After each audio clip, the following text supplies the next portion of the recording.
Halo, balik lagi dengan Dokter Ugi. Jadi aku baru buka YouTube itu baru 2 hari yang lalu. Ya banyak yang request juga. Terus topik-topik juga. Terima kasih banget, udah banyak banget yang antusias dengan topik-topik sekarang. Jadi hari ini pasien aku di poli, aku lagi di ruangan jaga.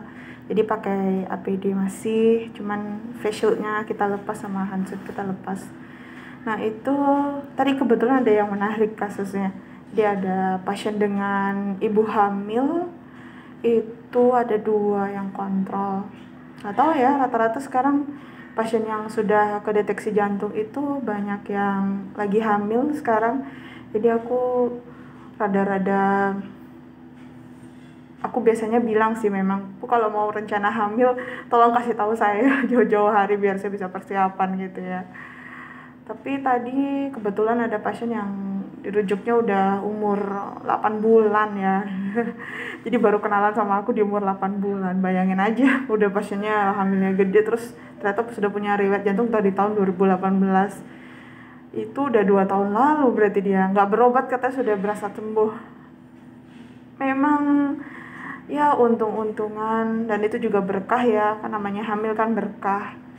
Cuman ya kalau bisa kenalan lebih awal, ya titip aja deh kalau misalnya ada yang hamil atau yang lagi program hamil, misalnya ada rasa nggak enak di dada, ya cek aja sekali gitu ya, kan nggak masalah, nggak ada salahnya, karena kita menyelamatkan ibu dan anak, 2 nyawa.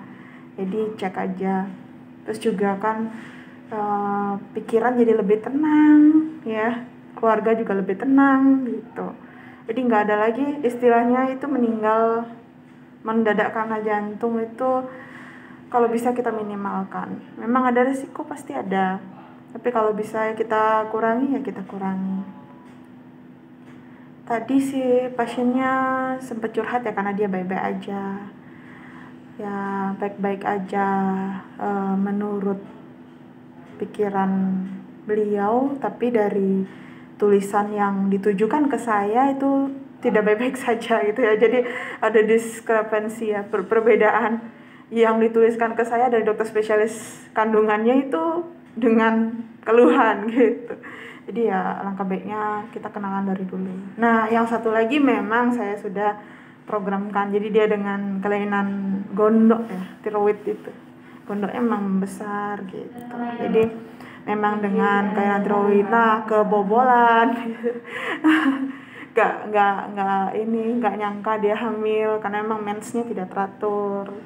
Nah ini kita bicara lain lagi. Jadi dia hormonnya tiroid itu memang gangguan.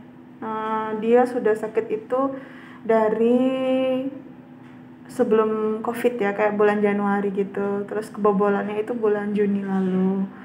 Itu syukurnya hormon sudah normal waktu itu. Memang maunya rencana untuk tindakan untuk tiroidnya. Waktu itu detak jantung sudah bagus. Awalnya tuh 130 diam aja. Terus 30 diam itu kayak orang lari. Ya terus tiba-tiba ya hamil, ya syukur, cuman ibunya tenang sekali. Ya aku berharap sama dua-duanya pasienku yang hamil, sebenarnya pasiennya lepas. Ada yang suka kayak aku nggak sih, lepas belakangnya. Ini belakang telinga ini bebannya berat sekali. Bawa kacamata, bawa masker dua.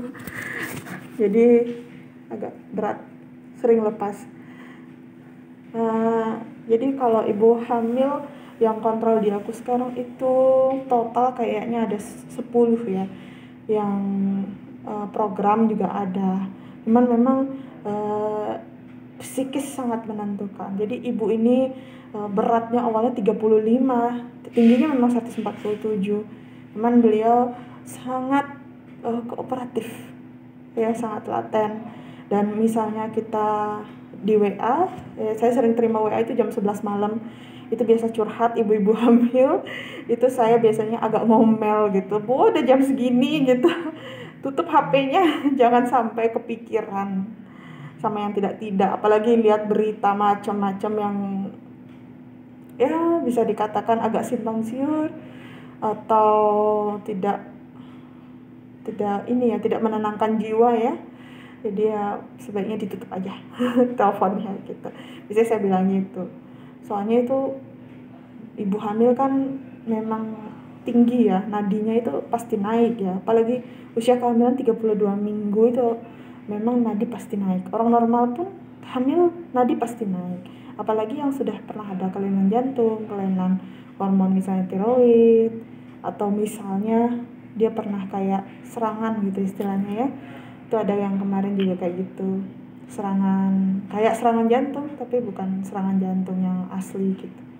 Nah itu juga pengaruh gitu ya.